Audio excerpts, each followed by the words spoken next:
Ang totoong tagumpay, hindi galing sa masama. Sa Kawikaan chapter 12 verse 2 to 3, alam mo ba na hindi lahat ng tagumpay ay tunay na pagpapala? May mga taong umaangat gamit ang maling paraan, pero hanggang kailan ito tatagal? Sa video na ito, pag-uusapan po natin kung bakit ang tunay na tagumpay ay galing lamang sa Diyos.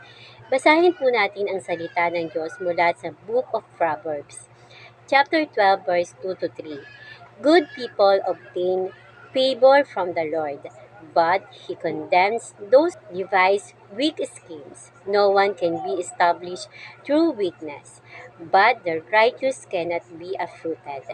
Ang mabuting tao ay nakakamit ang lingap ng Panginoon, ngunit hinahatulan niya ang taong may masamang balak. Ang kasamaan ay hindi magbibigay ng katatagan, ngunit ang matuwid ay hindi mabubunot kailanman. Ang mensahe ng talatang ito ay simple pero napakalalim. Ang kabutihan ay may gantimpala at ang kasamaan ay may hangganan. Una, sinasabi dito na ang mabuting tao ay nakakamit ang pabor ng Diyos. Hindi man ito agad makita. Tandaan natin, nakikita ng Diyos ang lahat ng ginagawa natin, kahit tahimik kang gumagawa ng tama. May nakalaan na biyaya para sa iyo. Pangalawa, ang taong may masamang balak ay hinahatulan ng Diyos. Maaaring sa paningin ng mundo ay parang sila ang nananalo. Pero sa totoo lang, panandalian lang ang tagumpay na galing sa mali. At pangatlo, malinaw na sinabi, no one can be established through weakness. Ibig sabihin, ang tagumpay na galing sa kasamaan ay walang matibay na pundasyon. Parang bahay na itinayo sa buhangin, madaling masira kapag dumating ang pagsubok. Ito rin ang itinuro ni Jesus Christ sa Gospel of Matthew, chapter 7, verse 26 to 27. Ang buhay na walang Diyos ay madaling gumuho at panghuli. Ang matuwid ay hindi mabubunot.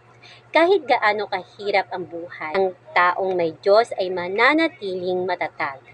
Bakit?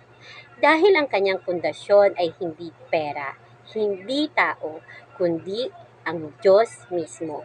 Sa panahon ngayon, maraming shortcut sa tagumpay. Panlalamang, panloloko o pandaraya. Pero ang tanong, gusto mo ba ng panandaliang tagumpay o pangmatagalang pagpapala? Piliin ang tama kahit mahirap. Piliin ang Diyos kahit mabagal ang proseso.